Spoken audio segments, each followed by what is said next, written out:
Guys, welcome back. Today I'll be teaching you how to braid fast. So first of all, let's break the limiting belief that you are a slow braider, because that's a lie. I would like you to crush that limiting belief today, because you are not a slow braider. From my experience training people how to braid, I have trained people who spent 16 hours braiding and cut it down to 6 hours braiding.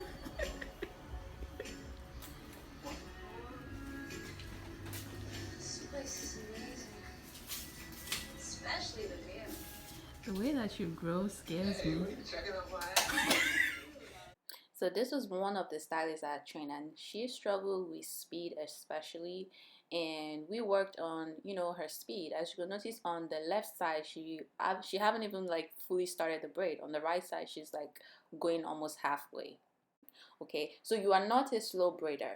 The reason why you braid slow is your braiding habits. There's so many factors that contribute to you braiding slow and things that steal your time. Your braiding habits, your positioning, the way you position your hands when you're braiding, being aware of time. And we're going to tackle all of those things today. So to braid fast, I like to make sure all the hair that I'm going to use is already prepped on my chair. If you don't want to use a chair, you could use a braiding rack like this. And also to braid fast, you could use a pre-stretched braiding hair that I'm using right now. This is a pre-stretched braiding hair, meaning that the ends are already teased for you and you don't have to like tease the ends, and that's gonna the pre-stretched braiding hair is going to help you save time.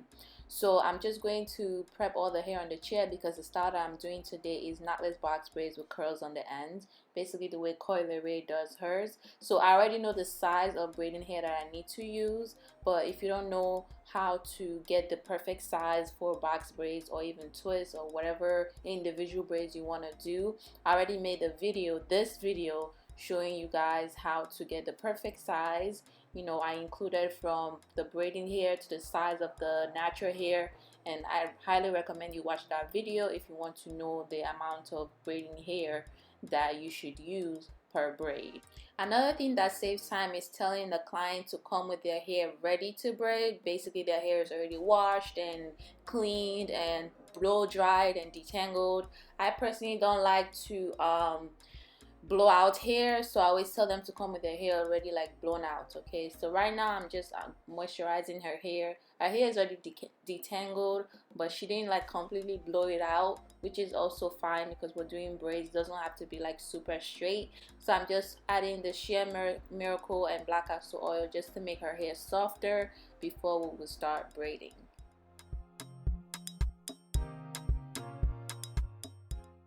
Another tip that helps to braid fast is to pre-part the natural hair before you actually start braiding, so that way you kind of have a guide and a map, especially for people with thick hair. So if you're just starting to learn how to braid fast, it may be intimidating, and so I like to put the hair into 4 quadrants. So what I'm doing right now is I make a straight line from the front of her head to the back of her head, and then I'm going to make another line from ear to ear, so that way I could have 4 quadrants.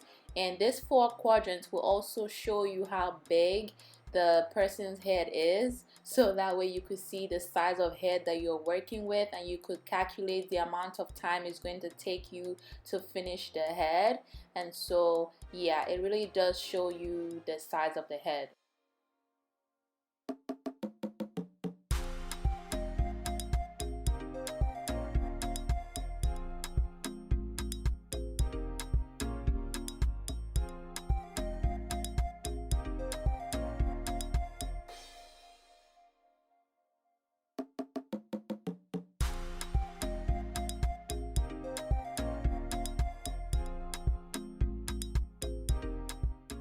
So when you section the hair into 4 quadrants like this, you can see clearly, you're no longer like, intimidated by the thickness of the hair or how big the hair is. You could start making small parts from here, or you could do one section after the other. Like whatever you want to do from here going forward is really up to you, because now you kind of have a map and you have a guide that will guide you to finish the whole head. Okay, so I'm going to start making my line across like this, So basically I'm going to make a line from one quadrant to the other.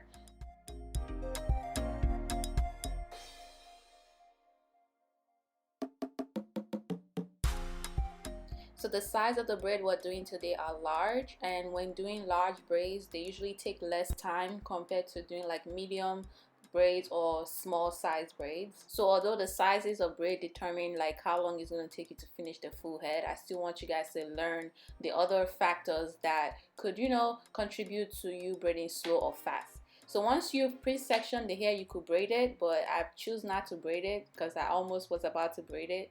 I'm just gonna roll it because I don't feel like, you know, taking out braids while I'm braiding.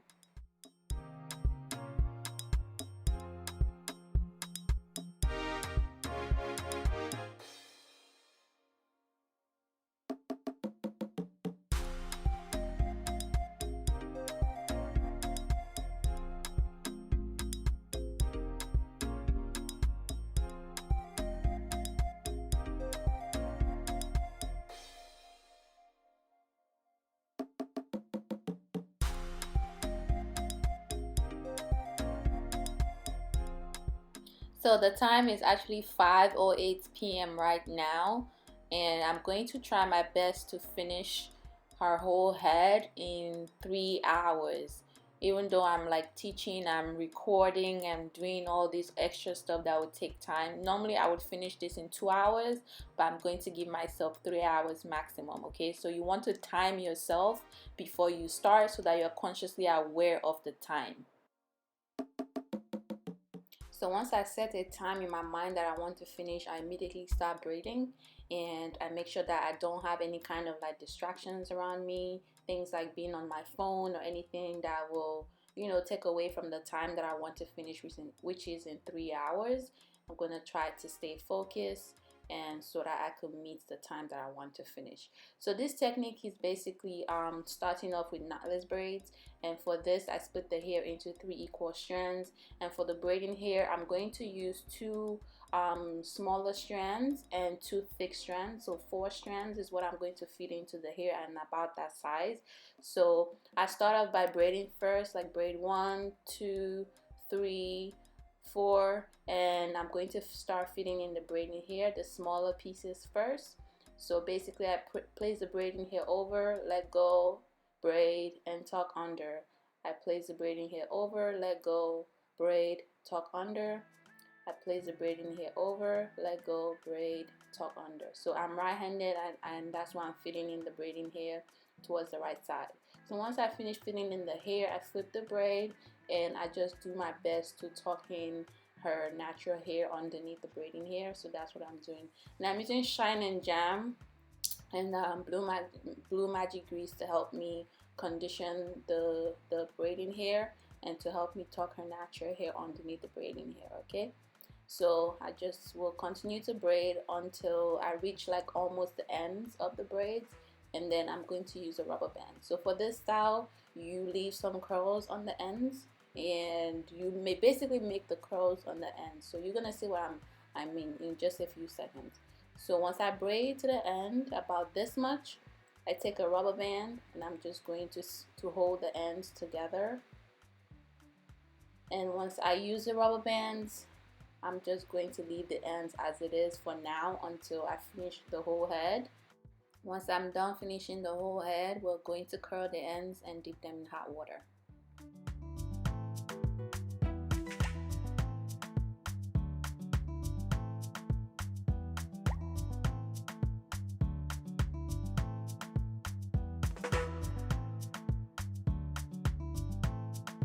Alright guys, in this section I'll show you when you braid in a compressing position versus elongated position, how that affects your speed.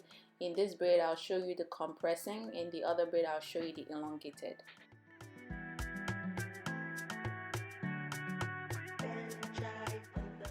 So when you're braiding in a compressing position and you stand too close to the braid, you will notice that the braid is overlapping each other and the braid is getting tighter and tighter, and it's just compressing each other, and it's going to take you longer to finish this braid compared to when you stand away from the braid, which I will show you in just a few seconds.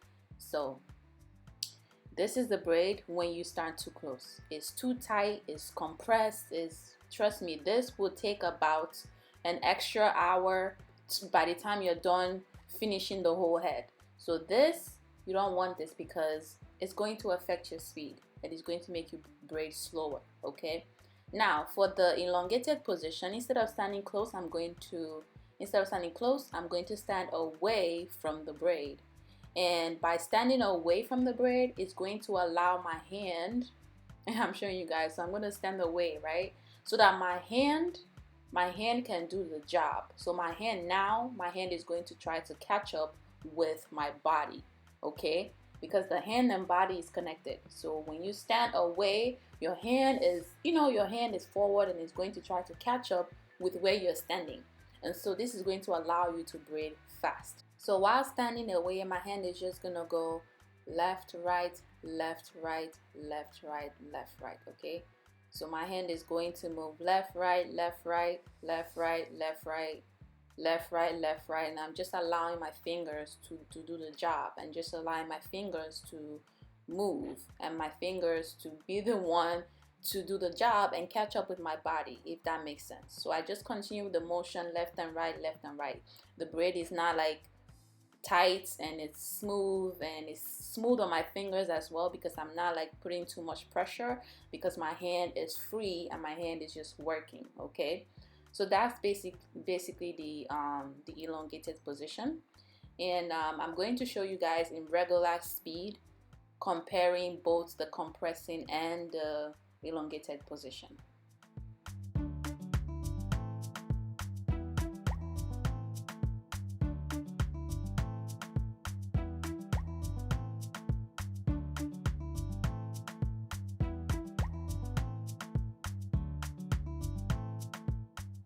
So if you notice on the right, I am basically almost done with the braid. Meanwhile on the left, I am still trying to catch up with the braid. So in the example time I gave of 30 seconds, in 30 seconds I was still not done with the compressed braid, but the elongated braid I was basically already almost done. So the time really does add up, and you may say that okay, it does not influence the time, but by the time you are done finishing the full head, the elongated braider would have finished first than you that is braiding in a compressing position, okay? So it really does add up, and when you follow the elongated position, it could take an extra hour or two from your braiding time, and you will finish faster than someone who is braiding in a compressed position, okay? So I'm just going to redo the compressed braid over, but basically the more you start to do this, the more you continue to practice braiding away from the braid, you're going to notice that your fingers are going to start getting faster and faster, because now you're training your fingers, the muscles of your fingers, to braid fast and try to catch up with your body.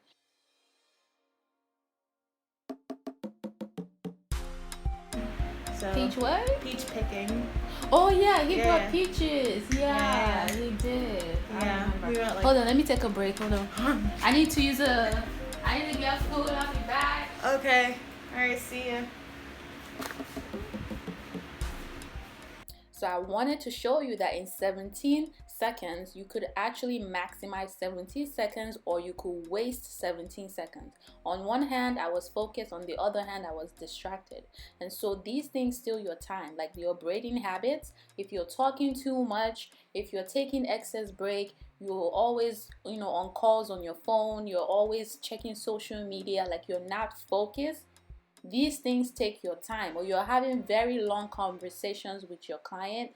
That takes your time as well, because now you're not being focused, and the moment your focus is away from what you're doing, the time is ticking and the time is going to add up. So if you spend 17 seconds talking, 17 seconds will become 15 minutes, and before you know it, you spent an extra 3 hours still doing the same head. And these are the things that I had to teach my stylists when I was training them. Now, I'm not saying you can't go take a break or use the bathroom or even relate with your client, but when you do these things, you have to be very time conscious, and you could also time yourself as well. And also, if the client is, if you feel like they're distracting you, you could politely tell them that you need to focus on doing the hair so you could get them in and out of the chair.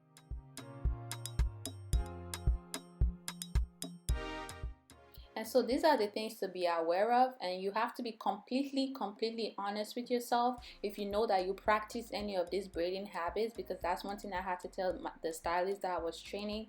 You have to change these habits if you want to grow, and if you want to do this as a business. People like to come to their stylist and have a beautiful hairstyle and also leave in good time. Nobody wants to sit down for 16 hours, no matter how good you are. So I hope that you make those changes. If you practice any of those habits, that's still your time, and I hope that you adjust them. So I hope this helps you guys.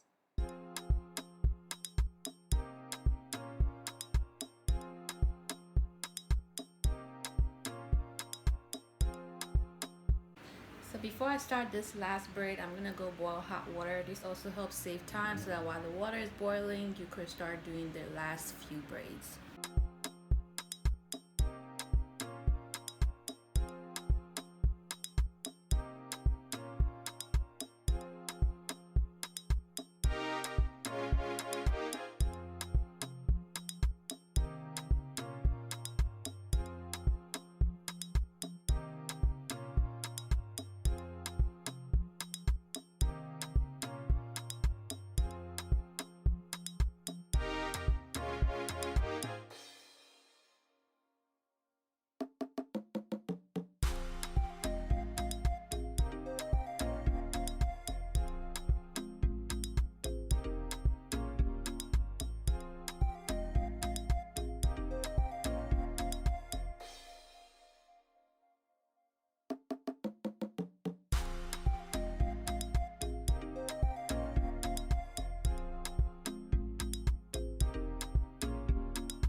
So for the ends, I'm going to use a thread to curl them because I don't have a curling wand right next to me.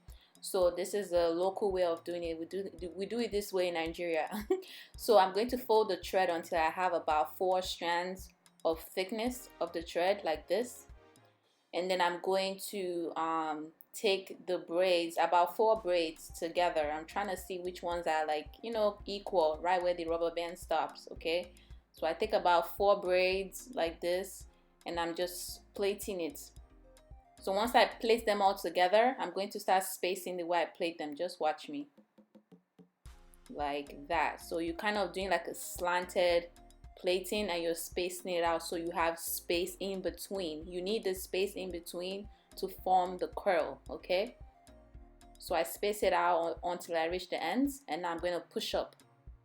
So you push the braiding hair up like this until you get this spiral tight look, okay? And then I just plait the ends to secure it again and make several knots to hold it in place. And then when we dip it in hot water, you're going to see the magic. I'll show you guys. But yeah, this is what it should look like. I'm gonna do it for the rest of the braids. So I'm going to apply mousse. This is Smooth and Shine mousse, the mousse I always use. I'm putting the mousse before I dip the braid so that the mousse can start setting. And then the hot water is boiled now. See why I needed to go boil it first, from doing the last braid to doing all this. So I pour the hot water over the spiral curled ends and also like halfway through the braids, okay?